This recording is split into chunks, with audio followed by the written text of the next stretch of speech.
o tinawag na lube. Yan ang lube yun, no, mga kabro. Yun, malapit na, muntik na doon siya bumangga. Yung ano natin, so slow mo ko para makita. Yun, nalaglag yung jack.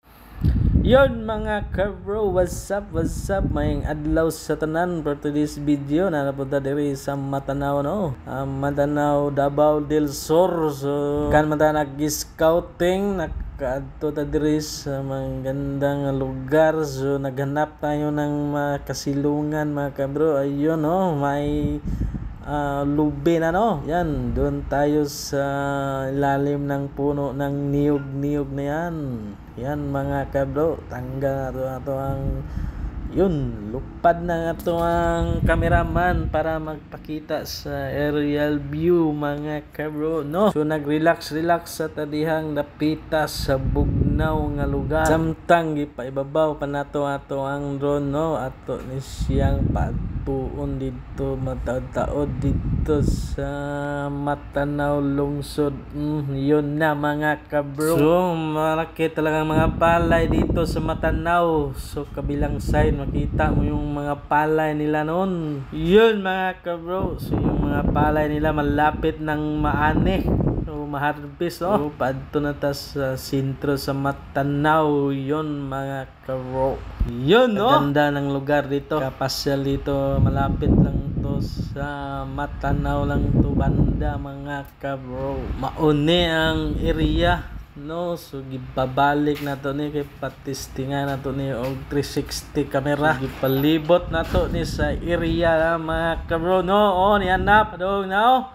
So makita ninyo ang mga palay na hinog na gyud, nagilo na, hapit na gini siya mararbis. So hapit na siya bangga sa dahon sa niyog o lube. Ato siyang gipatras mga kabro, atong gibabalik og 360, no. So padayon ta mga kabro, ani ana atong gipadayon ang ato ang cameraman sa pagtuyok sa 360. Yan na, pagkagandang lugar dito, napakasimoy ng hangin. Yun mga kabro, no. So napakaganda talaga ng lugar dito. Kung gusto mo magpasyal, yan ng Matanao, sentro ng Matanao, makikita na. So dito tayo maghanap ng project kay nag-scouting man tanaw bisin na tayo mahagip na diri nga project, no. Di ta gusto mo sunod diri napita nga mga sikbit kay wa ta masuito. Paluparan lang nato ni siya sa atong cameraman para makita kung na mga project na, no. Yon mga kabro, wala kitay nakita nga project diri napita mo nagingon nga mingaw pa karong bulan na diri lugar. So balikan nato ni sunod next month. Yun, dito naman tayo para may mahanap tayo masagip na project na pwede nating supplyan ng roofing. Yun, no.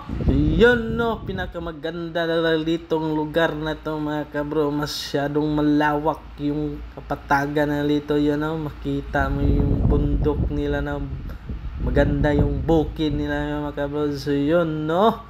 So pinapalipad natin pataas yung cameraman natin. So makita natin dito yung pikas sa kabilang side na medyo hilaw pa yung palay nila, sa kabila medyo hinog na. Pwede naman yan malapit na yan harbisin ng may-ari nito. Yan mga kabro, yan, no. Makikita ninyo yung mga palay nga na masaya sila sa kaniyang nilalagyan. Napakaswerte naman ng may-ari nitong palay nito, napakasaya ng mga palay yun mga kabro, no. So marami siguro sila ditong mahaharbis. So bilik natin yung cameraman natin. So yun, malapit nang bumangga sa puno ng niyog. Yun mga kabro, no. Balik naman tayo dito yung malapit na bumangga yung doon natin sa puno ng niyog o tinawag na lube. Yan ang lube yun, no, mga kabro. Yun, malapit na, muntik na doon siya bumangga. So yung sabi natin kanina, medyo nauna lang yun, no. Yan, o dito pauwi na tayo dito mga kabro. So yun, nag-arangkada na tayo, sinuod na natin yung helmet natin. So yun, nagsimula na tayong patakbo ng motor. So napakainit yung araw Yan mga kabro, so swerte kasi walang ulan yan, no. So huminto tayo dito.